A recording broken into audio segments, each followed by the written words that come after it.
नमो अरहंतारं नमो सिद्धारं नमो आर्याणं नमो अध्यायाणं नमो लोये सर्वसाहूरं सिद्धात्मात्मनेकान्तं साधुमुत्तम मंगलम वन्दे सन्दृष्टिसिद्ध्यार्थं सन्दृष्ट्यर्थं मंगलम भगवान वीरो मंगलम गौतम गणे मंगलम कुंद कुंदाज्यो जैन धर्मोस्य सर्वमंगल मंगलम सर्वकल्याण कारकम प्रधानम सर्वधर्माणां जैनम जयतु शासनम। नमः श्री वर्धमानाय निर्धूत कल्यात्मने सालोकानां त्रिलोकानां यद्विद्या दर्पणायते।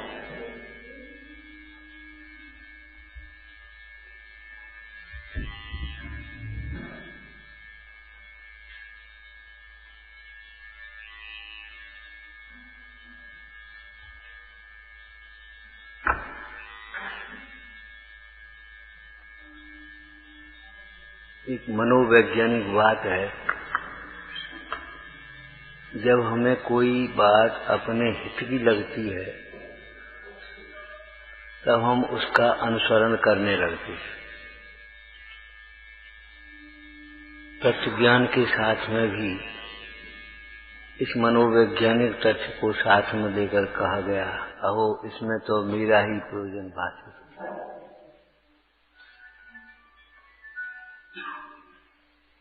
मुझे इतनी बातों को समझकर मेरा हित हो सो करना।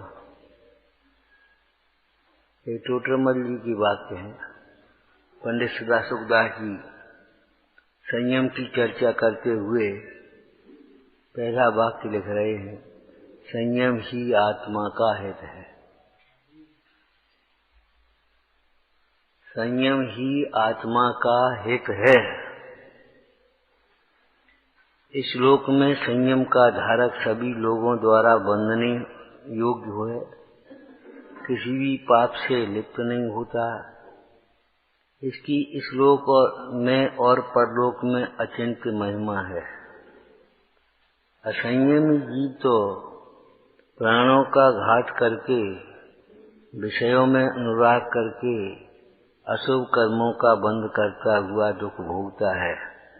अतः संयम ही जीव का हित है। सम्यक एकांत। चार गतियों में मनुष्य गति की श्रेष्ठता क्यों कही गई?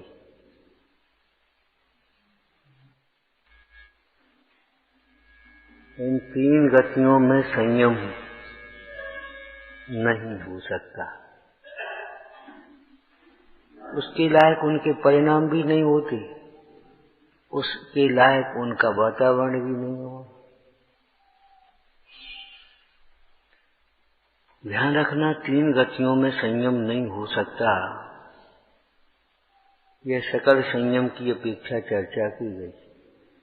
त्रियंच गति में देश संयम पाया जाता है और इन गतियों में संयम नहीं हो सकता। इसमें कोई गति का दोष नहीं है, उसके वातावरण का दोष नहीं है, निमित्तों का दोष नहीं है, जीवों के उस प्रकार के परिणाम ही नहीं।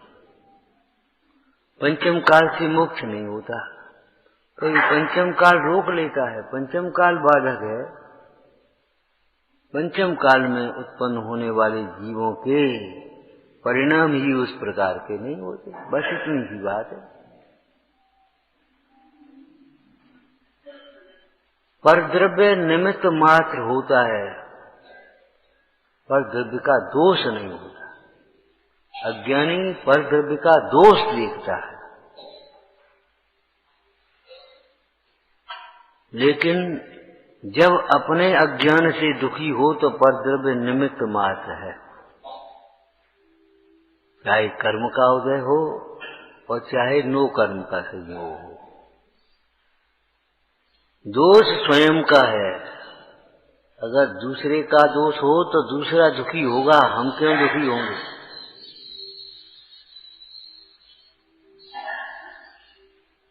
दोष मत देखना, संयम ही जीव का हित है। संयम के बिना हित संभव नहीं है। और इसका उत्कृष्ट दृष्टांत पंडित ध्यानत राय जी ने पूजा में क्या कहा? जिस बिना नहीं जिनराज कीजिए। जिसके बिना जिनराज भी सुखी नहीं हुए, तुम्हारी तो क्या बात है। हाँ, जिस बिना नहीं जिनराज सीजे, तूर लो जग कींच में, एक घड़ी मत बिसरो करो, अब आओ जम्मुख बीच में।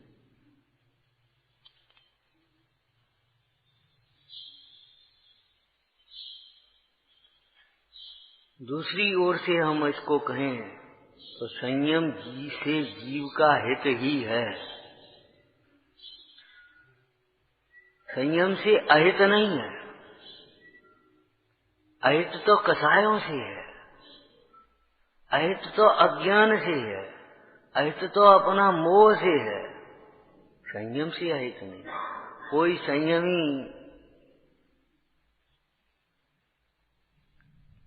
संयमी का अर्थ केवल बाह्य संयम को धारण कर लेने वाला जीव भी यदि दुखी होता है तो अपनी कसाय से, अपने मोह से दुखी होता है।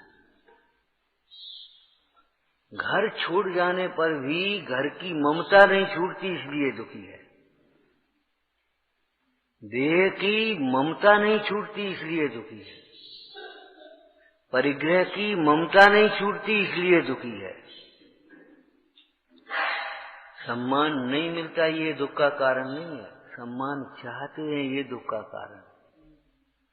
परिग्रह नहीं है, ये दुख का कारण नहीं है। परिग्रह की चाह, ये दुख का कारण। हम उधर से देखते हैं, पर द्रव्य की ओर से आदत पड़ी है। अज्ञान का एक ये भी लक्षण है। टोडरमल जी ने स्पष्ट किया आश्रम तत्व की भूल में चौथे अधिकार में। दुखी तो कसाय से होता है, दुख का कारण पर द्रव्य को मानता है। जो कसाय का निमित्त है उसे दुख का कारण मान लेता है। इन्होंने हैरान कर दिया। आप सर्वेक्षण करना जरूरत नहीं है, लेकिन सर्वेक्षण भी अगर किया जाए अज्ञानी जीवों का, तो कोई ये नहीं कहेगा हम अपने मोह से दुखी हैं, हमने अज्ञान से हैरान। इस लड़के की वजह से हैरान है, बिजनेस की वजह से हैरान है, समाज की वजह से हैरान है। अपनी हैरानी का कारण केवल परद्रव्य को ही बताएगा। बहुत लोग क्या, कितने जीव ऐसे होंगे जो ये सोचते होंगे हम अपने अज्ञान से हैरान हैं। पढ़ने को जब पढ़ेंगे तब पढ़ लेंगे, आकुलित भयो अज्ञान था, लेकिन ऐसे पढ़ेंगे जैसे कुछ पढ़ाई नहीं। सम्यक दृष्टि जैसे जगत के कार्य करता हुआ दिखता है और वह करता नहीं होता, ऐसे ही ये मोही प्राणी धर्म कार्य करता हुआ दिखता है और धर्म कार्य करता नहीं, उसे कुछ होश ही नहीं। आकुलित भयो अज्ञान था। और ये तो शास्त्रों की बात है, ये तो निश्चय की बात है। भगवान ऐसा निश्चय करो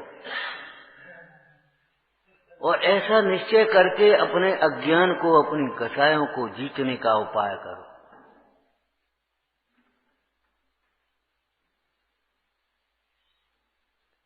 जो चरणान योग पद्धति में पर द्रव्य के त्याग की चर्चा है, वह भी पर भावों के त्याग के लिए है, अपने मोह राग द्वेष के त्याग के लिए है। सोमेश्वर जी की भाषा में कहें तो अध्यवसानों के त्याग के लिए पर द्रव्य के त्याग का उपदेश दिया गया है।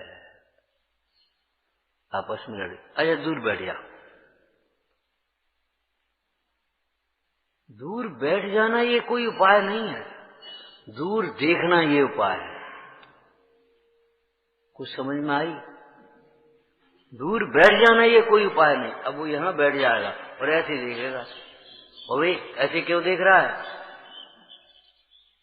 आऊं मैं, बताऊं अभी? दूर बैठ करके भी लड़ेंगे। कितनी दूर बैठे बैठे देश लड़ते हैं, व्यक्ति लड़ते हैं, मोबाइलों में लड़ने लगते आजकल। तो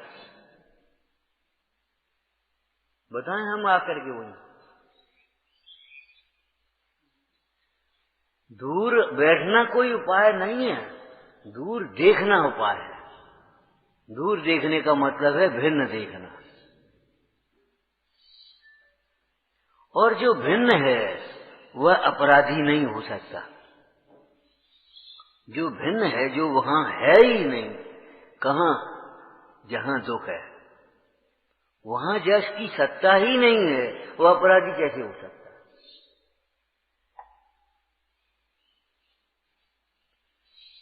तुम्हारा न्यायालय भी उसे निरपराधी सिद्ध कर देगा जिसकी वहां अपराध के स्थान पर हाजिरी नहीं है, जिसकी हाजिरी दूसरे स्थान पर है।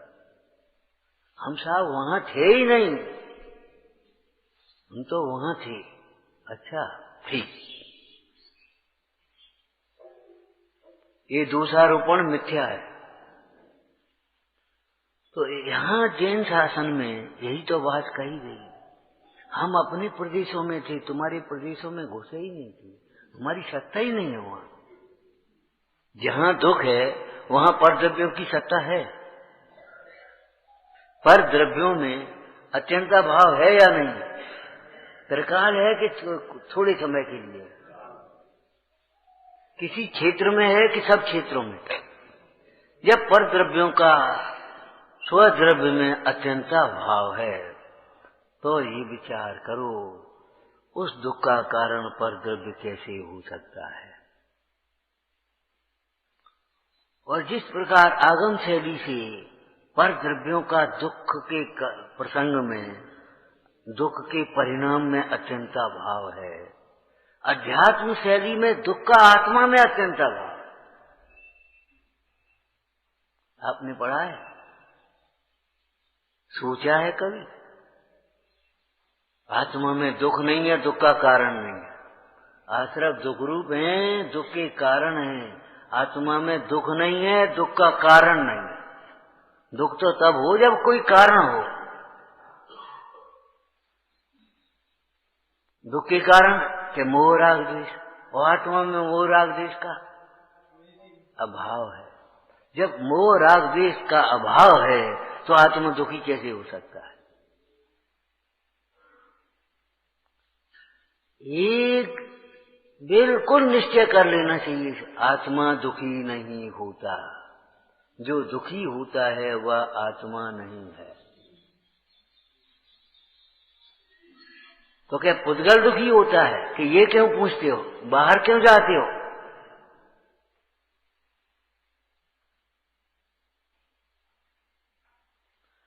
आत्मा दुखी नहीं होता तो कौन दुखी होता है? जो आत्मा को भूलता है। जो आत्मा को भूलता है, जो आत्मा को आत्मा नहीं जानता, जो परद्रव्य को आत्मा जानता है, वह दुखी होता है। अंधकार कहाँ होता है? अंधकार कहाँ होता है? जहाँ प्रकाश नहीं होता और प्रकाश का स्रोत भी नहीं होता, आश्रय भी नहीं होता। उजाला नहीं है, वहां अंधकार है। और उजाले का कारण भी नहीं, कोई खिड़की नहीं, सूर्य का उदय नहीं, सूर्य की कोई किरण नहीं। जहां तुम्हारी आधुनिक भाषा में बिजली नहीं, अंधेरा पड़ा। अंधकार कहाँ होता है? फिर ये पूछो कि अंधकार वहां होता है जहां प्रकाश नहीं होता है और प्रकाश का आश्रय भी नहीं होता। जहां प्रकाश का आश्रय नहीं है वहां प्रकाश नहीं है, और जहां प्रकाश नहीं है वहां अंधकार है। तो जहां ज्ञान नहीं है वहां अज्ञान है, और अज्ञान है वहां दुख है। भैया पहले भी कहा था, इस बात को बहुत अच्छी तरह से समझो। पर जब सुख का कारण मानना भूल है, उतनी ही भूल ये है पर जब दुख का कारण, बिल्कुल कम नहीं। हम इन्हें सुख का कारण नहीं मानते, दुख का कारण मानते, ये भी भूल है।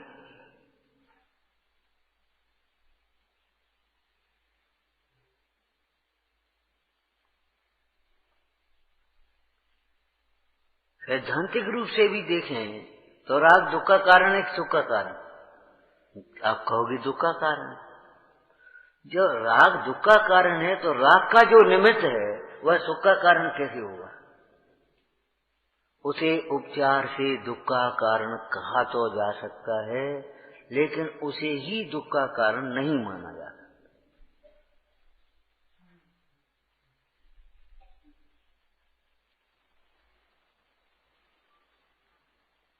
जिनागम के व्यवहार नय के कथनों में परद्रव्य को, परिग्रह को दुख का कारण कहा गया है, लेकिन परद्रव्य को या परिग्रह को छोड़ने मात्र से, यहाँ कौन सा शब्द लगाना, बाह्य परिग्रह, केवल बाह्य परिग्रह को छोड़ने मात्र से दुख दूर नहीं होता।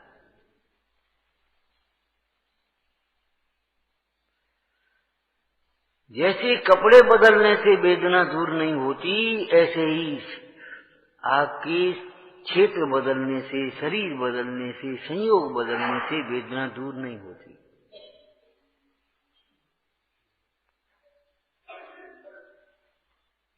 रोग का इलाज करो।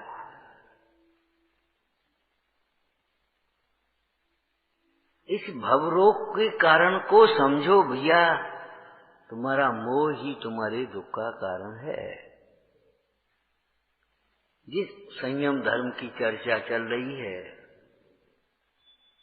उत्तम संयम, वह संयम बिना मूल का नहीं है। बिना मूल का वृक्ष नहीं है। उस संयम का मूल सम्यक्त्व है। संयम का मूल सम्यक्त्व है। सम्यक्त्व के जैसे संयम के बिना सुख नहीं होता, ऐसे ही सम्यक्त्व के बिना संयम है।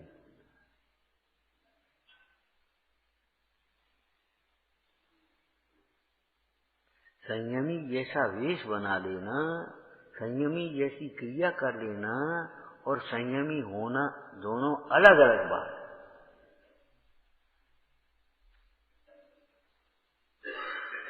राजा की नकल करके राजा का पाठ देना और राजा होना दोनों अलग हैं कि नहीं?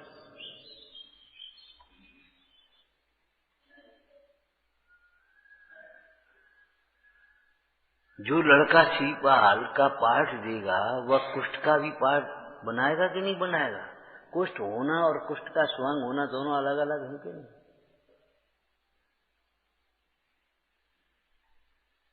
वह कुष्ठ का स्वयं बनाएगा कि नहीं बनाएगा? एक वेदना का नाटक करेगा कि नहीं किया? लेकिन वो वेदना का भी नाटक ही है।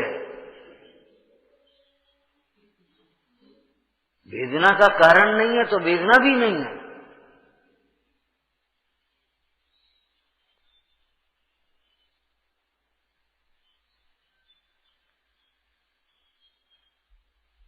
तो वृक्ष हरा भरा कहाँ रहता है? वृक्ष की सिंचाई कहाँ होगी? सिंचाई कहाँ होगी? सम्यक्त्व भावना भाव, मिथ्यात्व आदिक भाव की जीवने चिर भावना, सम्यक्त्व आदिक भाव की पर कीन कभी प्रभावना। ये है पूर्व काल सम्यक भावना भाव।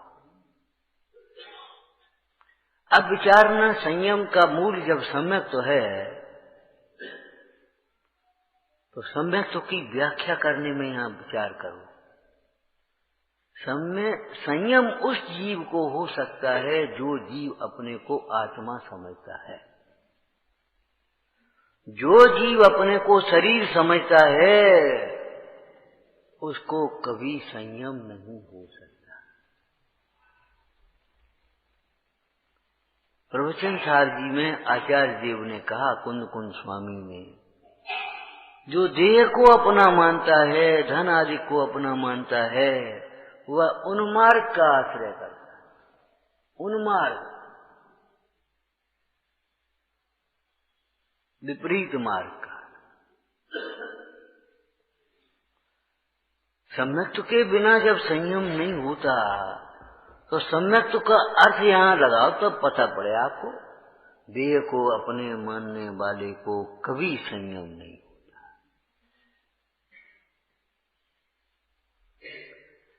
देह से अपने को भिन्न समझने वाले को ही संयम होता है। तो फिर ये तो सम्यक्त्व देह को अपना नहीं मानना कि हाँ, आत्मा के आश्रय से ही सम्यक्त्व है और आत्मा के आश्रय से ही संयम है। अब संयम के लिए क्या पुरुषार्थ करो? अब आप विचार करो कम से कम, देह हम नहीं। और जब देह हम नहीं है, जहां देह अपनी नहीं, तहां ना अपना को। अब हमारी तो भावना थी, और वो पिताजी की बड़ी वो थी, क्या करें वो पिताजी। तो संयम पिताजी की, पिताजी ये हमारे पिताजी हैं, ये समझने वाले संयम कैसे धारण करें? अब वो तो साफ राग है। अरे राग है, ठीक है, उस राग का मूल क्या है ये तो बता। इस राग को पोषण कर देने वाला कौन है? हरा भरा रखने वाला कौन है?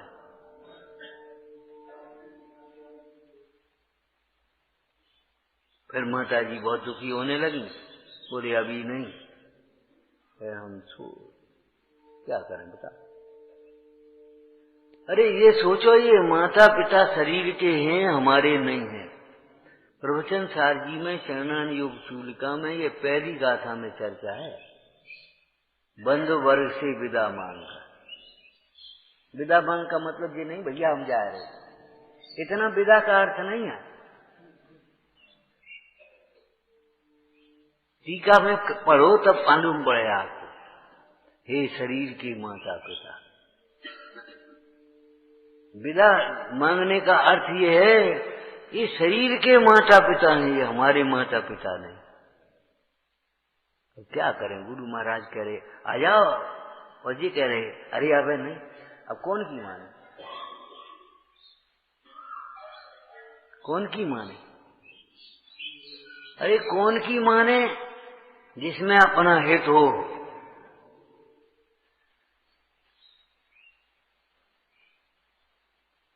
अब जब ये सोचा ये हमारा भाई है, ये हमारा परिवार है, ये हमारी संपत्ति है, ये हमारा ये है, हमारा ये, फिर कहां से संयम होगा? आप सोचो ये सब चलते रहें और संयम भी हो जाए, ये नहीं होगा।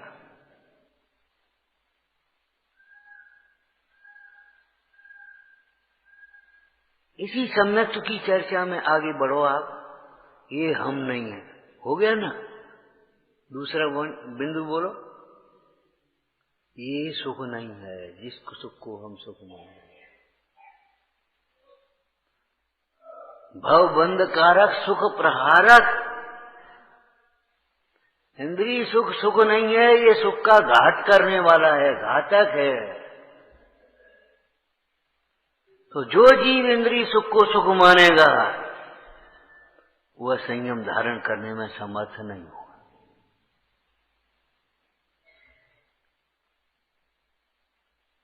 जैसे बालक, छोटे बालक के पास भी हर समस्या का समाधान माँ के पास है। माँ गर्मी लग रही है, अच्छा बेटा कोई बात नहीं, आया यहाँ बैठे। आपका समाधान आपकी जिनवाणी में होना चाहिए, अपनी मनगढ़ंत कल्पनाओं में नहीं होना। गर्मी बहुत है, जिनवाणी क्या कह रही है, अपने में नहीं है। बोलो, आपने कहा गर्मी बहुत है, जिनवाणी क्या कह रही है, अपने में नहीं है। एक बात, एक अनुयोग की बात सोचो, दूसरा अनुयोग क्या कह रही है? बोलो, ये गर्मी सहन करने लायक है चरणान योग। मार्गाच्य निर्यार्थम पशोडभ्या परिवेशन। तीसरा बिंदु बोलो, तुम ऐसी गर्मी में जन्म रहे हो जी, तो बताओ तुम्हारे ही कर्म का उदय है। यहाँ 24 घंटे ऐसी मंद सुगंध बयार चलती रहती है, उस भूमि में क्यों नहीं चले गए?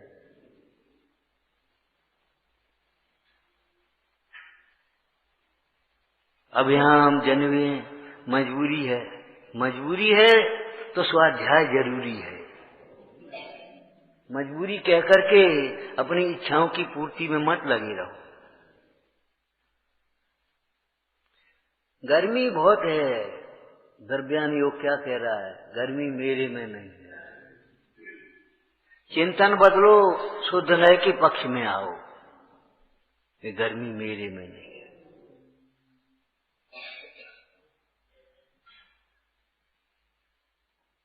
चरणान योग क्या कह रहा है? गर्मी का परिचय सहन करने योग्य है। अगर आप मोक्ष मार्ग में जमे रहना चाहते हो, अच्युत रहना चाहते हो, लगे रहना चाहते हो, तो ये गर्मी सहन करना सीखो।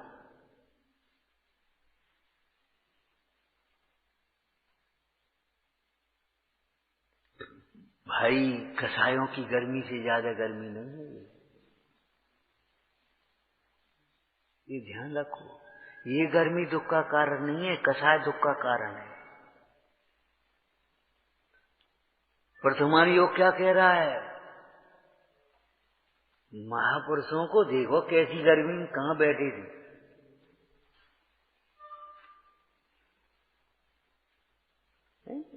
केवल ढोल बजा करके गाओगे, केवल चिंतन नहीं करोगे। ग्रीष्म ऋतु शिखर के ऊपर, ग्रीष्म ऋतु शिखर के ऊपर, चातुर्मास तरुसल बैठे, शीत काल दरिया के किनारे। बहिरात्माओं को बाहर से कथन किया, बाहर की शैली से समझाया। का गर्मी है। हमारे गांव की भाषा को भी देखो, गर्मी में कौन से काम बंद हो गए? मजदूर अपनी मजदूरी कर रहे, पसीना लगे, भट्टियों में काम कर रहे हैं।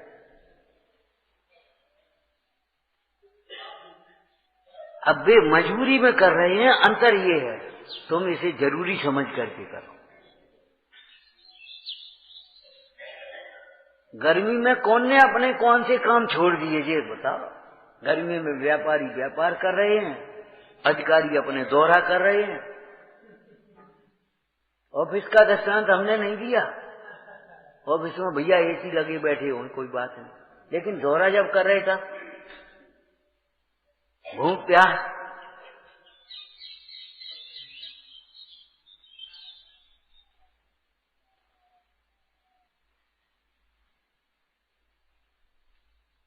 विचार तो करो कौन से काम बंद हो गए। तो तुम अपना भेद ज्ञान का काम बंद क्यों कर रहे हो ये बताओ। गर्मी से बचने का उपाय, चाहे तुम एसी लगाओ, कूलर लगाओ, जो कुछ भी लगाना हो लगाओ, ये उपाय नहीं है, ये सब झूठे उपाय हैं। टोटरमल जी क्या कह रहे हैं? तुम जो उपाय करते हो सो झूठे। इन उपायों से तुम्हारी घात होता है और अनंत जीवों का घात होता है। असंयम है। संयम क्या कह रहा है? गर्मी हो, सर्दी हो, बरसात हो, रात हो, दिन हो, जंगल हो, महल हो, देश हो, परदेश हो, आत्मा ही उपाधि।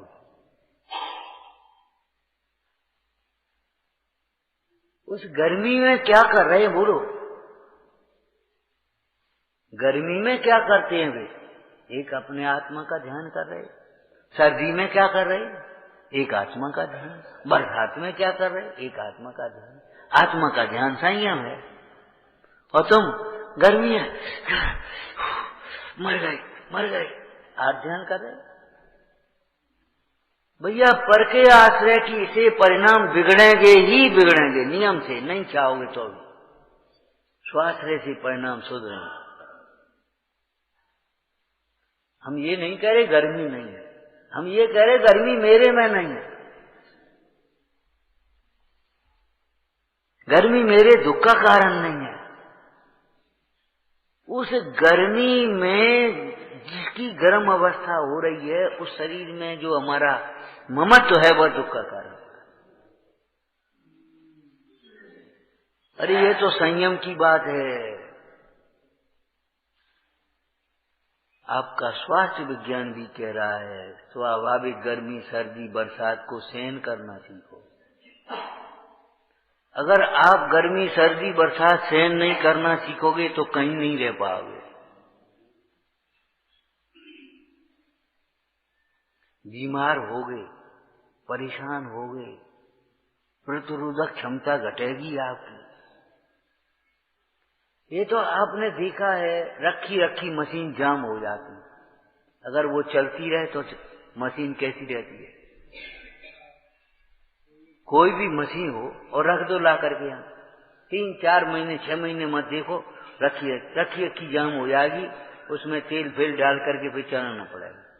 आपका शरीर मशीन है एक, वो जाम नहीं होगा अगर नहीं चलाओगे तो। अभी ये बता रहे थे एक बच्चे का हाथ टूट गया, उसका प्लास्टर बांध दिया, प्लास्टर टूट गया, छूट गया, हाथ जुड़ गया। अब दर्द ऐसा बना रहा, खून का संचार कम हो गया, बना रहा। डॉक्टर कह रहा भैया चलाओ इसको, एक्सरसाइज कराओ, चलाओ। थोड़ी सी दर्द के कारण से उसने चलाना कम कर दिया, वो हाथ ऐसा ही रह गया। सारे अंगों के साथ आपकी यही व्यवस्था है। अगर आप लक्ष्मी का चला चलाना नहीं सीखोगे, अगर टर्नओवर नहीं सीखोगे, क्रॉस वेंटिलेशन नहीं लगाओगे, आप पुण्य के उदय की लक्ष्मी को तिजोरियों में कैद करने की कोशिश करोगे, तकलीफ होगी आप। तो हमारा पैसा देह छूट रही होगी, हमारा पैसा, वो उसने हमारा पैसा नहीं दिया, उसने और उसके पास हमारा पैसा है कहाँ? हमारा वैभव हमारे पास है। ले जा भैया, ले पाए तो ले जा। बनारसी दास ने कैसे पोटली उठाई होगी। कोई ऐसा नहीं है कि व्यवहार में नहीं है ये बात, व्यवहार में भी यही बात है। बनारसी दास ने कैसी पोटली उठा दी होगी।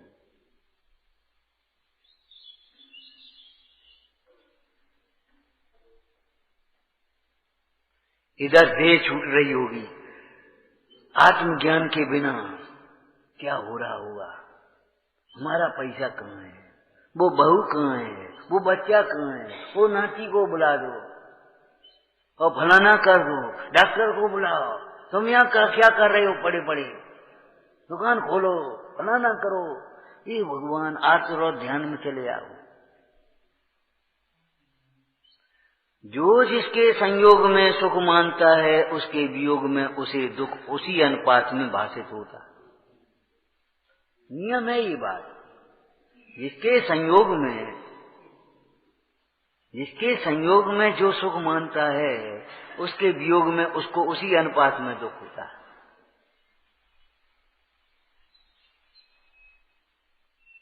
अगर वियोग में दुखी नहीं होना है तो ये तो नियम ही है, जिसका संयोग है उसका वियोग होगा। नियम है कि नहीं है? जब है तो फिर अगर वियोग में दुखी नहीं होना है तो भाई संयोग में सुख मानना छोड़ दो। ये सच्चा उपाय है, बाद बाकी झूठे उपाय। टोडरमल जी ने जो लिखा है एक वाक्य, क्या तू जो उपाय करता है सो झूठे है। तो सोचो, आप उपाय करता है कि मतलब तुम जो सोचते हो वो झूठा सोचते हो। ऐसे तुम परिग्रह को इकट्ठा कर करके कभी सुखी नहीं हो पाओगे, मान सम्मान से कभी सुखी नहीं हो पाओगे, विषयों की सुविधा से कभी सुखी नहीं हो पाओगे। और देखो भाई, ये कर्म पूर्व किए खोटे सहे क्यों नहीं दिया। एक बाबा जी थे, कभी कभी वैसी भाषा बोल जाते थे गाँव की, सहन तो तुम्हारी बाप को करना पड़ेगा, बोल जाते थे। एक दिन हमारे सामने बोल गए तो हमने कहा क्या कह रहे बाबा जी आप। कछु नहीं, हमने कछु नहीं, क्यों सहन बाप को क्यों करनी पड़ेगी, करके बताया कोई पिता, पुत्र के वेदना को पिता सहन करके बताया, हमने बताया। अब मत बोलना, सहन तो तुम्हें ही करनी पड़ेगी। या तो कर्म की निर्जरा करने का उपाय करो, या तो वेद ज्ञान करो, वो भी निर्जरा का उपाय भी वेद ज्ञान। अपने खोटे परिणामों का प्रायश्चित करो, और नहीं तो भोगो। लौकिक में आप शरीर के रोग का या तो इलाज करते हो, नहीं तो भोगना पड़ती कि नहीं। तीसरा उपाय सुनो, तो या तो अपने परिणामों का प्रायश्चित करो, प्रतिक्रमण करो, आलोचना करो, और परमार्थ सुख के लिए परमार्थ प्रतिक्रमण चाहिए, परमार्थ आलोचना चाहिए। और परमार्थ प्रतिक्रमण क्या है, न हम नारो, मैं नर नहीं हूं, मैं नारकी नहीं हूं, मैं त्रियंश नहीं हूं, मैं मनुष्य नहीं हूं, मैं देव नहीं हूं, मैं एक आत्मा। इसका अर्थ ये हो गया, ऐसा अनुभव करने वाला जीव कभी और कहीं से दुखी नहीं होता। अपने को आत्मा अनुभवन न करने वाला जीव ही दुखी होता है। अपने को आत्मा अनुभवन करने वाला जीव, बोलो, कहीं दुखी नहीं होता और कभी दुखी नहीं होता। दुख पर से निरपेक्ष है, पर द्रव्य से। हमारे सुखी होने के लिए जरूरी नहीं है तुम भी सुखी हो, तुम दुखी बने रहो भी सुखी। तीर्थंकर सुखी हो गए, आचार्य सुखी हो गए, साधु सुखी हो जाते हैं, ज्ञानी सुखी का वेदन करते, और दुखी वाले अज्ञानी दुखी बने रहेंगे। क्यों? उन्हें परद्रव्यों के प्रति मोह नहीं है उस प्रकार, तो इसलिए दुख भी नहीं। पर द्रव्य के दुखी रहते हुए भी आप सुखी होने के लिए स्वतंत्र हैं कि नहीं? बेटा रोटी खा लो, हमें नहीं खाना, खा लो बेटा, हम बैठे हैं, मुंह पे बैठे। आध घंटे मनाया उसको, वो जिद पड़ गया, नहीं पड़, नहीं तो हमें दे, हम खाते, छुट्टी हो गई।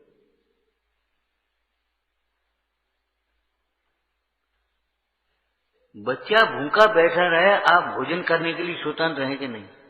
लेकिन आपका मोह आप उसको भोजन नहीं करने देगा, और गालियां देगा बच्चे को, इसके मारे भूखे बैठे हैं, तो ये सुनता ही नहीं है। अच्छा तुम सुन लो ना, ये तुम्हारा नहीं है इसलिए नहीं सुनता, ये तुम्हारा नहीं है इसलिए नहीं सुनता, इसका स्वकाल अभी नहीं आया इसलिए नहीं सुन रहा। तुम काय को भूखे बैठे हो, तुम अपना तुम रोटी खाओ।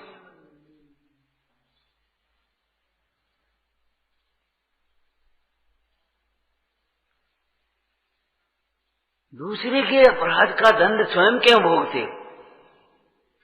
और भोगता भी नहीं कोई, भोग सकता भी नहीं।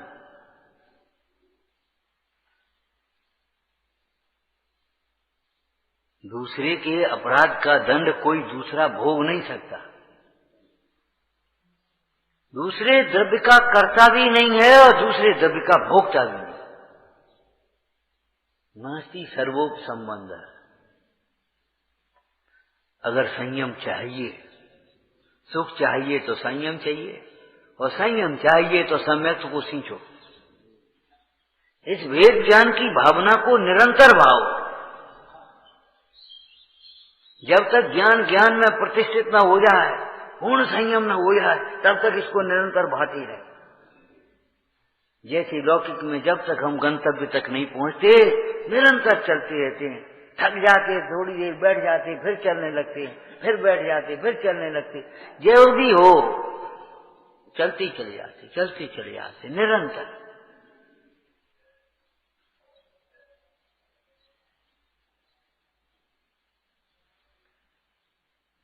सम्यक तो शिलान्यास है। कोई समझदार व्यक्ति शिलान्यास के बाद निश्चिंत मत बैठे, अब तो शिलान्यास हो गया, अरे हो गया तो काम चालू करना ना भैया, काम कब से चालू हो जाए। शिलान्यास करने के बाद कोई निश्चिंत बैठता है? शिलान्यास के बाद तो एक क्या होता है, द्वार खुल जाता है। क्यों भाई क्या बात है, काम क्यों नहीं लगा रहे? वो शिलान्यास की तिथि नहीं आ गई और शिलान्यास हो गया, अब क्या बात है, अब कछु बात नहीं हो क्या। शिलान्यास के बाद तो मार्ग शुरू हो गया आपका, सम्यक के बाद तो मोक्ष मार्ग प्रारंभ हो गया आपका, कोई अवरोध नहीं।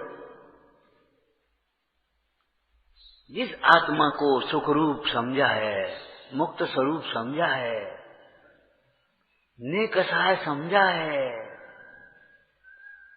आनंद स्वरूप समझा है, उसी आत्मा को भाते भाते यह संयम हो जाता है। संयम कष्ट रूप नहीं, संयम में कष्ट होगा तो असंयम में क्या होगा ये बताओ। ये मान्यता खोटी है, संयम में कष्ट है, और आप मानते हो संयम में कष्ट है।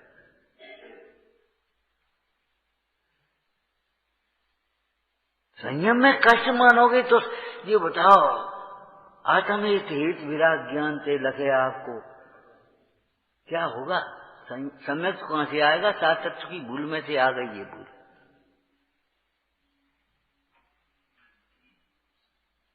नाम लेते ही मुरझा जाते, दिन पूरे पर करने की पड़ती है। अगर एक दिन ज्यादा बढ़ जाए, अब की 11 दिन के जैसे आफत हो गई हो।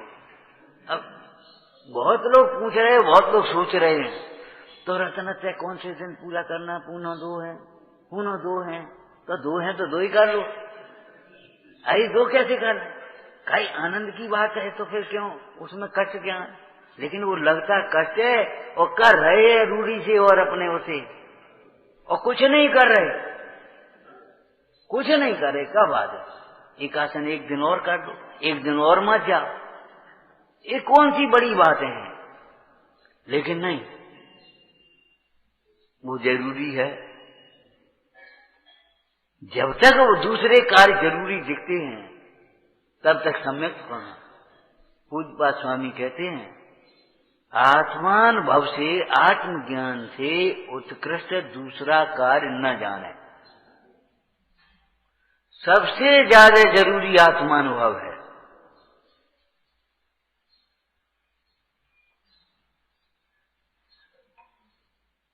आत्मानुभव के लिए ही तत्व विचार जरूरी है, और तत्व विचार के लिए ही तत्व निर्णय जरूरी है, तत्व निर्णय के लिए ही स्वाध्याय जरूरी है। अगम चेष्टा ज्येष्ठा, आगम में प्रयत्न, आगम का अभ्यास प्रमुख कर्तव्य है। क्यों? अहेतु को नहीं कह रहे हम, हेतु से सिद्ध कर रहे हैं, तो अहेतु, लेकिन हेतु से सिद्ध कर रहे थे। क्यों? जहां दुख नहीं है, दुख से छूटने का मार्ग, इसको कुन कुन स्वामी ने श्रामण्य कहा, और तुम्हारे ऊपर नहीं कहा अकेला, अपने ऊपर घटा करके कहा। जिस प्रकार मेरी आत्मा ने दुख से छूटने के लिए श्रामण्य को अंगीकार किया, मेरी आत्मा, तुम्हारी केवल तुमसे ही नहीं कह रहे, उस प्रकार तुम भी श्रामण्य को अंगीकार करो। उसका मार्ग बताने वाले हम बता रहे, अनुभूत मार्ग के प्रणेता हम खड़े। और उस श्रामण्य की चर्चा के लिए क्या कहा? माने दुख से छूटने के लिए श्रामण्य, और श्रामण्य किसके लिए? श्रामण्य नाम एकाग्रता का है, और एकाग्रता तत्व निश्चय बान के ही होती है। तत्वों का निश्चय आगम से होता है, इसलिए आगम से चाहिए, इसलिए हम कह रहे हैं। मतलब समझ गए? ये सापेक्ष कथन है भैया। हाथ पैर धोआ, खुला करा, कपड़े बदला, काहे के लिए? काहे के लिए? भूख लगी है हमें तो, कि भूख के लिए तो कह रहे हैं चौके में आ जाओ, भूख के लिए ही कह रहे हैं। ये हम क्यों कह रहे हैं कपड़े बदल लो भैया, हाथ पैर धो लो, जल्दी आ जाओ? जो तुम कह रहे हो सोई हम कह रहे हैं। कैसी सुंदर बात है, ये इष्टोपदेश है, भूल नहीं गए हम, ये इष्टोपदेश है। अनिष्ट, ये उपदेश अनिष्ट नहीं है किसी के लिए, ये उपदेश सबके लिए सदा काल इष्ट है। आत्मा सबके लिए सदा काल उपादेय है, पर द्रव्य किसी के लिए किसी काल उपादेय नहीं।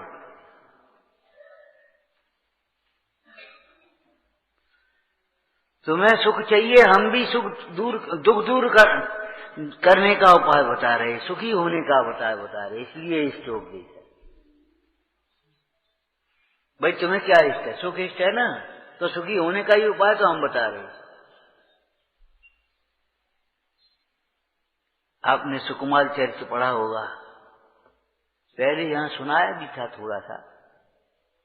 नागश्री नाम की जब विप्र की कन्या मुंडराज के पास व्रत लेकर के लौटने लगी अनुव्रत,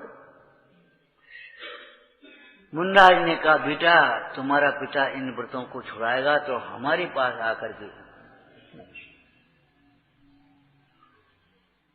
हमारे यहाँ की परिभाषा है व्रत का उद्यापन करके, तो उसमें एक लाइन बोल देती है, कब से कैसे चली आ रही, आपके भंडार से व्रत लिए, अब भंडार में ही जाते, अब शक्ति सामर्थ्य नहीं है, चूक जाए, अति ख्याल लगे, अति मन मलिन हो, अब रख देते उद्यापन। तो बेटा व्रत हमको ही दे जाना। अच्छा ठीक है महाराज।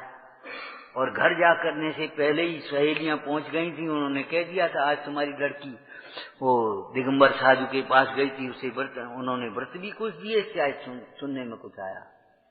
अच्छा आने दो उसको, क्यों? दिगंबर साधु के पास गई थी, पिताजी गए तो थे, उन्होंने व्रत भी दिए, कुछ कहा, कुछ नियम कराए तो नहीं, तो फिर छोड़ दे उनको, अपने कुल में थोड़े ये व्रत पाले जाते। अरे जिस कुल में व्रत पाले नहीं जाते वह कुल हमारा कुल नहीं है।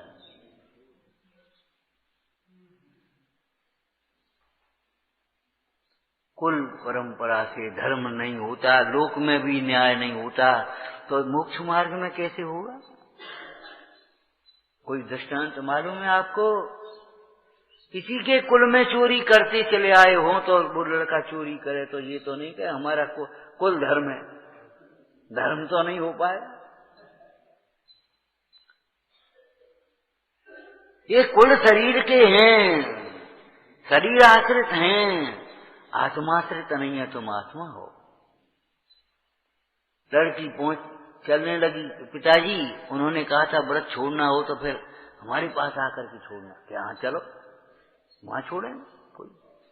और रास्ते में चलते हुए जब पहुंचे तो किसी को सूली लग रही, किसी को कुछ हो रहा, दंड के ध्यान थे 5 पापों के, और एक एक करके वो पुत्री कहती गई पिताजी ये हिंसा ही तो हमने छोड़ी है, जिसके कारण से ये सूली लग गई इस जुआरी को, इसको सूली क्यों लगा रही?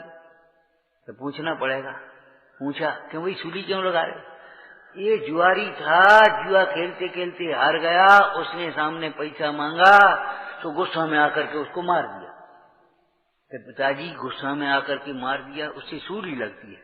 अच्छा तो हमने किसी को मारने का ही तो त्याग किया है। अच्छा बेटा ये रहने दी बस, और 4 तो छोड़ा।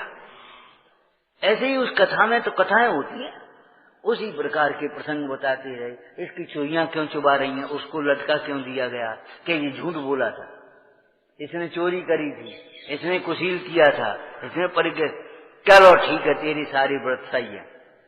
माने जब युक्ति से विचार करो तो सारे व्रत सही लगेंगे, जब पक्ष से विचार करोगे, अहंकार से विचार करोगे तो तुम्हें ऐसे लगेंगे झूठे,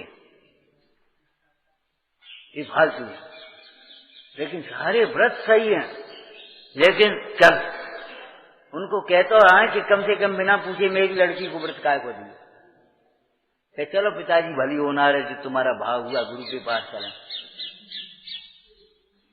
एक प्रसंग तुमने सुना भी होगा, गौतम गर्धन ने यही कहा था इंद्रभूति ने, अरे तुमसे क्या बात करें, चलो तुम्हारे गुरु से ही चर्चा करें।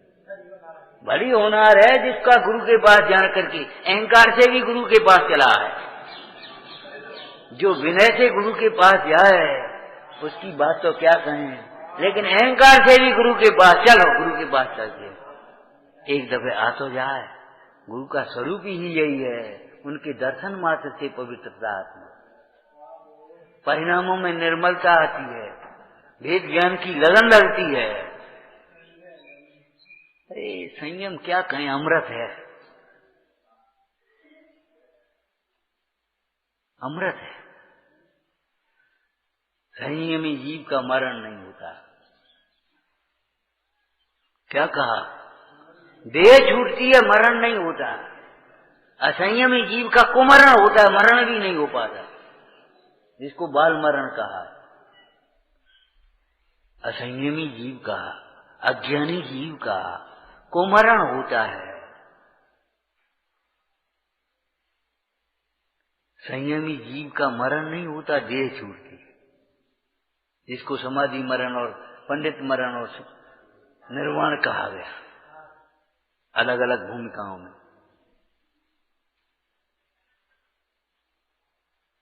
अमृत है तो अमृत वैसे नाम का अमृत हो रही है।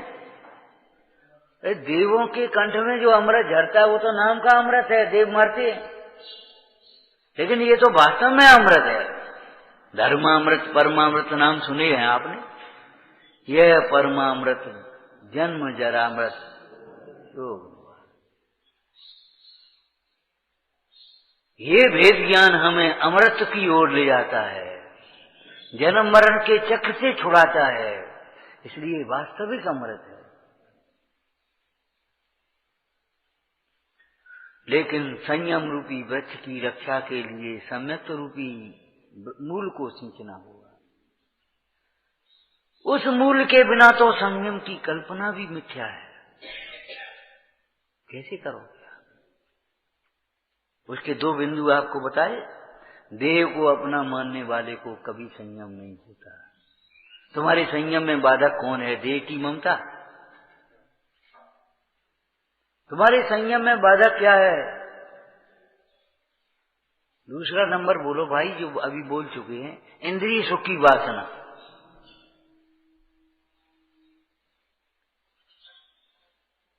जो भीतर बसी हुई है, ये सुख है।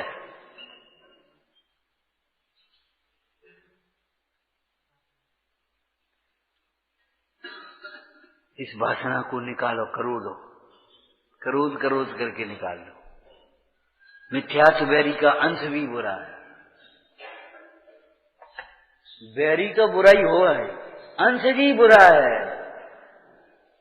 ये डरने वाले कभी कभी भूत की छाया से डरता, जरा पत्ता खड़खड़ा है और हमें भूत है। भूत नहीं होते ये हम नहीं कह रहे हैं, लेकिन जैसा डरते हो और जैसी पूजा पाजी के लिए तैयार होते ऐसे भूत नहीं होते। ये मोह रूपी भूत प्राणी पर बैल की तरह भार बहन करा रहा है। जरा सा कोई पत्ता भी हट जाए, खड़खड़ हो जा, ओ भूत आएगा, ऐसे डरते बेचारे। अरे डरना है तो डरो, अपने मोह से डरो, अज्ञान से डरो, कसायों से डरो, पर दिव्यों से क्या डर रहे हो? इन भूतों के व्यंतरों की चर्चा करते हुए पंडित जी ने लिखा है, पाप के उदय में कोई सहाय कर नहीं सकता, पुण्य के उदय, पाप के उदय में कोई दंड नहीं दे सकता, कुछ बिगाड़ करने में समर्थ नहीं। और पुण्य है दंड नहीं दे सकता। हाँ दंड ठीक है, ठीक है। पाप के उदय में कोई सहाय नहीं कर सकता और पुण्य के उदय में कोई दंड नहीं दे सकता। जीवों को बाह्य सामग्री मिलने में भी प्रबल कारण स्वयं का कर्मोदय है। कितने ही इन चक्रों में पड़ते हुए सही उपाय नहीं कर रहे, न जिन भक्ति में लगते हैं और न अपने कुपथ को छोड़ते हैं, फालतू के टेंशन में पड़े रहते, भयभीत रहते हैं।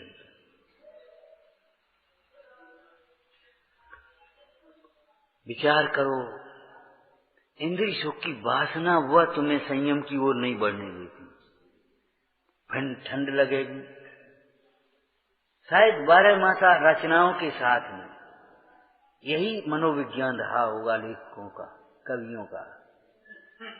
उन्होंने उन ऋतुओं में होने वाली दुख की कल्पना को सामने रख करके उनका निषेध किया है। जेठ की गर्मी कैसे जीती जाती है, भादों की बरसात कैसे जीती जाती है, माह की ठंड कैसे जीती जाती है, यही चर्चा है वेद विज्ञान की 12 मासाओं में, और कुछ नहीं है।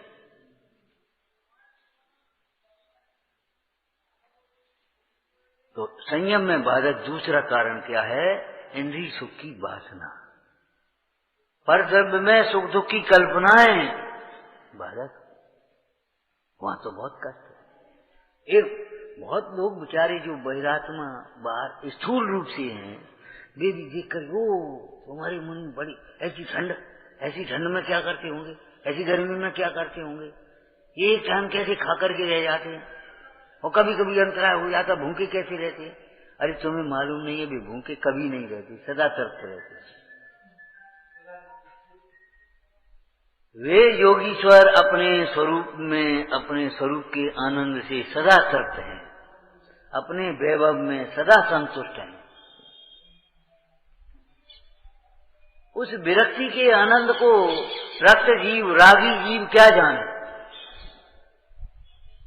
वे बिचारे, अरे बिचारे तुम हो कि वे बिचारे।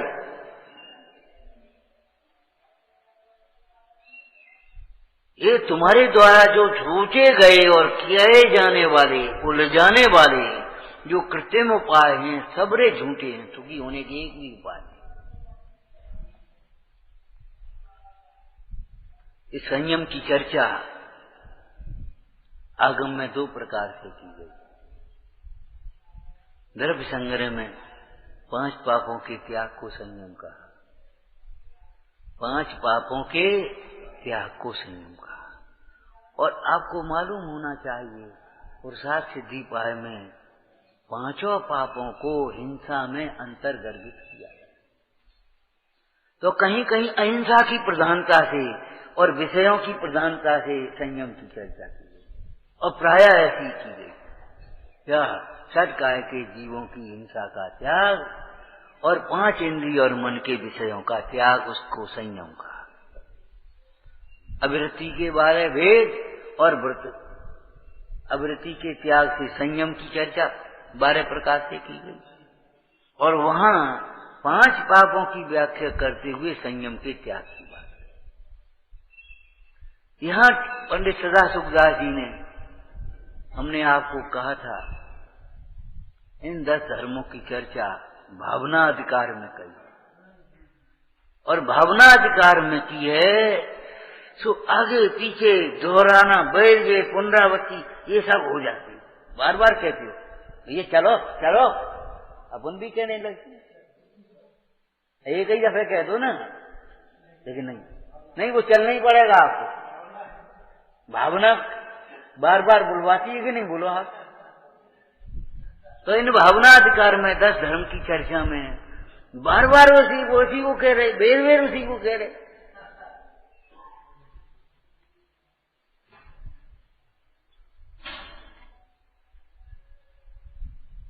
जब अज्ञानी प्राणी बार बार गलती कर सकता है, गलत काम कर सकता बार बार, तो ये ज्ञानी ज्ञानमय भाव को बार बार क्यों नहीं करेंगे? निरंतर, अरे अभी तो बार बार अनेक कार्यों की इच्छा से कह रहे हैं, अभी तो क्या है, ज्ञानी अनंत काल तक एक ही कार्य करेंगे,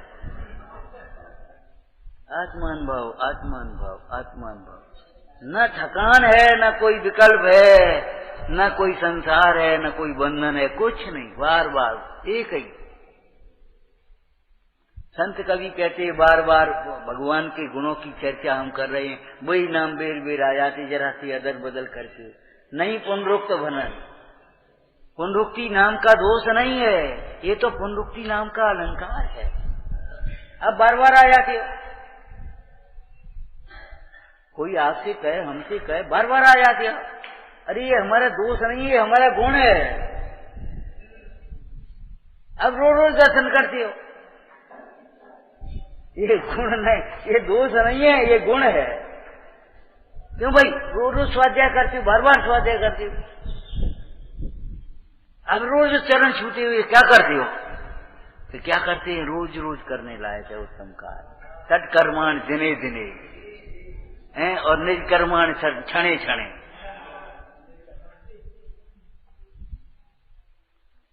सत्कर्मों दिने दिने लिखिए, दिने दिने, और निज कर्म, कर्माण नहीं, कर्मण बहुवचन हो जाएगा।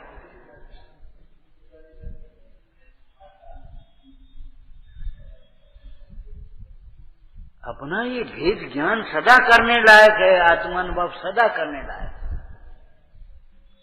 आचार्य कुंद कुंद स्वामी, अमृतचंद स्वामी देखो क्या लिख रहे, ए मुमुक्षुओ, जिनका चित्त के चरित्र का उदार है, वे सिद्धांत का सेवन करते।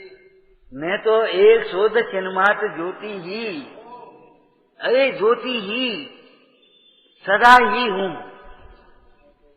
क्या कहा? आपको उल्लास नहीं होता? अज्ञानी को विस्मय होता है, लेकिन ज्ञानियों को आनंद होता है।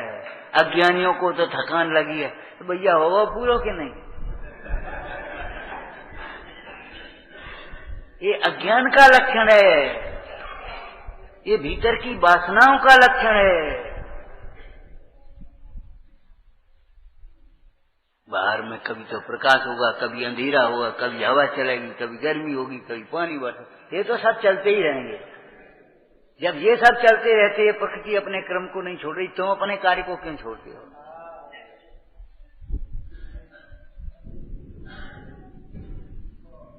निर्मोही राजा के दृष्टांत में, निर्मोही राजा दर्शन मोह से रहित, चारित्र मोह से रहित राजा फिर नहीं रहेगा। निर्मोही राजा के दृष्टांत में एक बाबा जी को विकल्प आ गया, राजा और निर्मोही, ये कैसा निर्मोही समझ में नहीं आता, परीक्षा करेंगे। तो उसने राजा के राजकुमार को जंगल में छुपा दिया हुआ अपनी गुफा में, और जाकर के वो पहुंचा अपनी रोनी सी मुद्रा बना करके। द्वार पर सेवक मिल गया या दासी मिल गई, क्यों भैया कहाँ जा रहे? अरे तुझे पता नहीं, राजकुमार को शेर खा गया। तो शेर खा गया तो कौन सा अचंबा हो गया, ये तो संसार का स्वरूप है बाबा जी, तुम खा। थोड़ी देर और चले तो वो माँ मिल गई बेटे की, राजकुमार की माँ रानी मिल गई। रानी तेरे ऊपर तो आपदा आ गई, राजकुमार को शेर खा गया। अरे ये तो संसार ऐसा ही है, जीवन ऐसा ही है, क्षण भंगुर है, पानी का बबूला। ओ भगवान, जिसका पुत्र का मरण हो गया ये ऐसे बोल रही है, सचमुच निर्मोही है। थोड़ी देर बाद राजा मिले, महाराज बर्बाद हो गया, अब क्या करें, हम पे तो कहीं भी नहीं आती, मैं तो कहने में कष्ट हो रहा है, आंसू चलने लगे। नाटक था पूरा का। तो एक बहुत सुंदर लाइन लिखी वहां, राजा का पुत्र को शेर खा गया, हे तपसी तू तब छोड़ करके यहाँ क्यों आ गया?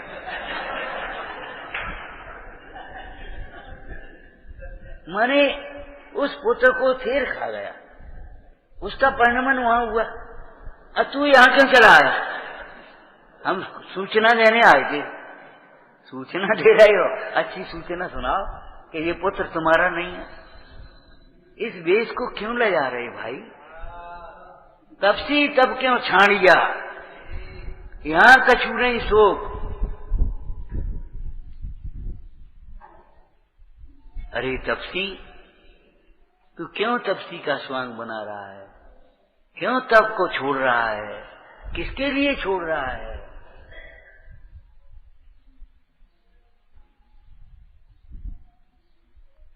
तो तुम्हारे पाप संयम में बाधक हैं, ये समझ लो। और पाप बाधक है इसका मतलब क्या है? पाप में सुख बुद्धि बाधक है तो पाप और मानते हैं सुख। विचार करो, विचार करो। एक भी विषय कहीं भी आप पकड़ो, है पाप और मानते हैं सुख।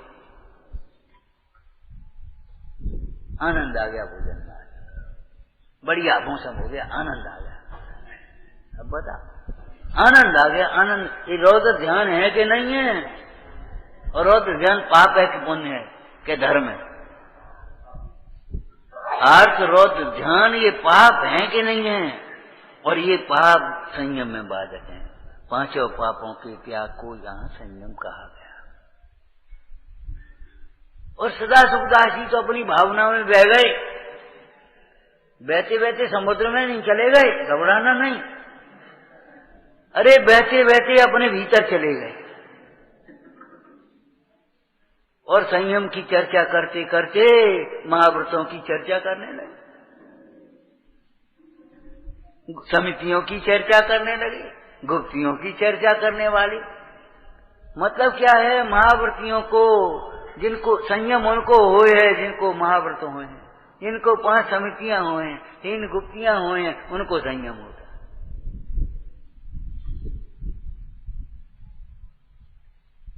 और ये समितियां गुप्तियां किनको होती हैं? जिनको संयम होता है। तो मतलब इसका ये समझना कि ये अलग चीज है और संयम अलग चीज है। मतलब जिसको हम संयम मान बैठे हैं वो संयम का व्यवहार है, और आप तो जिसे संयम मान बैठे हो वो तो एक पत्ता है, ये समझ लो। 2-4 नियम कर लिए, 2-4 त्याग कर दिया, कुछ ग्रहण कर लिया, हम तो संयम धारण कर दिया, हमने संयम सब। ये तो एक पत्ता है, संयम अलग है। इसका नाम संयम होगा। फिर ये महाव्रत, समिति और गुप्त, इनको संयम कहा उपचार से। तो फिर परमार्थ से संयम क्या होगा? जैसे परिणाम होने पर, जैसी स्वरूप लीनता होने पर, जैसी स्वरूप भावना होने पर ये महाव्रत होती है, उस भावना का नाम संयम। क्या कहा? जैसा भेद ज्ञान होने पर, जैसी आत्म भावना होने पर, जैसी आत्मलीनता होने पर ये महाव्रत सहज पलते हैं, समितियां सहज पलती हैं, गुप्तियां सहज होती हैं, उसका नाम संयम है, आत्मलीनता। देखो भाई, धर्मी के बिना धर्म को समझा नहीं जा सकता, पाना तो बहुत दूर है। जो धर्मी के बिना धर्म को समझना चाहता है, पाना चाहता है, प्रगटाना चाहता है, वह बिना मिश्री के मिठास चाहता है। बिना मिश्री के मिठास का ज्ञान हो सकता है, बिना मिश्री के मिठास का ज्ञान हो सकता है। अरे ज्ञानियों को बिना मिश्री के ही मिश्री का स्वाद का ज्ञान हो रहा है। बोलो, केवल ज्ञानी को बिना मिश्री के मिठास का ज्ञान हो रहा है कि नहीं?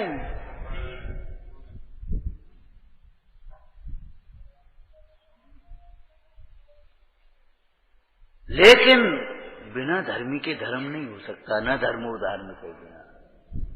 संयम को समझने के लिए आत्मा को समझना होगा। लीनता का नाम संयम है, स्थिरता का नाम संयम है, मग्नता का नाम संयम है। अधूरा क्यों बोलते हो? आत्मा में लीनता का नाम, आत्मा में स्थिरता का नाम संयम है, आत्मा में मग्नता का नाम संयम है। चाहे कहीं लीनता चाहे कहीं स्थिरता, विषयों में मगन बैठी क्या संयम ही कहोगे? पापों में मगन बैठी संयम ही कहोगे? परिग्रह में मगन हो रहे संयम ही कहोगे? उस संयम का कोई विषय होना चाहिए। भैया आत्मा को समझे बिना संयम समझा भी नहीं जा सकता, तो प्रकट कहां से होगा? अगर तुम्हें मोक्ष फल की चाह है तो संयम रूपी वृक्ष पर ये मोक्ष फल मिलते हैं, और संयम की चाह है तो ये सम्यक्त्व की मूल सिंचने से संयम होता है। आत्मा को समझने से, आत्मा का ज्ञान होने से, आत्मा का श्रद्धान होने से संयम की तैयारी है ये, और आत्मा का ध्यान होने से संयम होता है। ऐसे पकड़े रहो, छोड़ो मत। अगर माँ की उंगली छूट गई, मेला में घूम जाओगे। अगर इन भगवंतों की शरण छूट गई, संसार में पता नहीं पड़ेगा कहाँ गए। ये विश्व एक मेला है। अगर इन भगवंतों की उंगली छूटी, हस्तावलंबन छूटा, अगर इनकी शरण छूटी, भक्ति छूटी, वेद ज्ञान छूटा, उपदेश छूटा, कहीं के नहीं रहोगे। ये कभी मत कहना 1 महीना से स्वाध्याय नहीं किया हमने। जब रोटी रोज खाई है और सांस क्षण क्षण ही है, तो ये स्वाध्याय 1 महीने से नहीं हो पाया। अभी सीजन चल रहा था ना, तो दुकान वो 1 महीने स्वाध्याय नहीं हुआ। बाहर 1 महीना बुंदेलखंड के बानिया की तरह। एक बार बाबा जी सुना रहे थे कि भोजन करने किसी गए तो मन आ गया, बोले यहाँ छन्ना कहाँ है पानी को तुम्हारा? दिखाई नहीं रहा गीलो सन, छन्ना कहाँ है? अब बेचारा घबराया, इसे उसे देख जाके बोलो महाराज 6 महीने से नहीं आवे। ए भैया अब तुम्हारे घर रोटी का खाए हम? 6 महीना से यार छन्ना ही नहीं है। तुम 1 महीना स्वाध्याय नहीं करोगे तो क्या होगा? सोचना, एक क्षण भी विस्मरण करने लायक नहीं। चैतन्य का विस्मरण हुआ, संसार खड़ा हो गया। चैतन्य का स्मरण हुआ, संसार पार हो गए।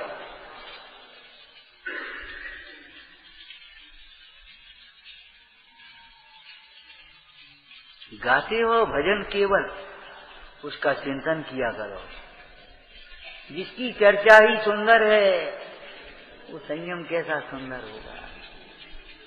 जिसकी चर्चा ही सुंदर है, वह कितना सुंदर होगा। जरा एक कल्पना के आधार पर ही आगे चल जाओ।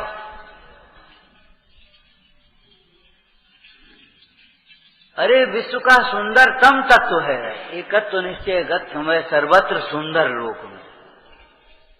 विश्व का सुंदरतम तत्व है, ऐसा सुंदरतम तत्व है, ऐसा स्वतत्व है, अकेला यही स्वतत्व है और कोई स्वतत्व नहीं। 7 तत्वों में स्वतत्व कौन सा है? सुतत्व तो सब है 7। जिनवाणी में 7 कहे गए, कहीं 25 कहे गए, कहीं 16 कहे गए, उनकी बातें छोड़ो। तत्व को तत्व पिछानो। जिनवाणी में कहे गए 7 तत्वों को विचार करो, लेकिन इनमें विचार करो स्वतत्व कौन सा है? एक शुद्धात्मा। ऐसा क्या होने योग्य है जो शुद्धात्मा के आश्रय से नहीं होता? ऐसा क्या मिलने योग्य है जो शुद्धात्मा के आश्रय से नहीं मिलता? ऐसा क्या छूटने योग्य है जो शुद्धात्मा के आश्रय से नहीं छूटता? बिन छुटवाए सभी छूटेगा, डाल न बेड़ी पाँव में। वो शुद्धात्म तत्व को समझकर शुद्धात्म के आश्रय से ये संयम की भावना भाव, विचारना, ओम नमः। शोध स्वरूपी अविनाशी में आत्म स्वरूप सदानंदी शोध स्वरूपी अविनाशी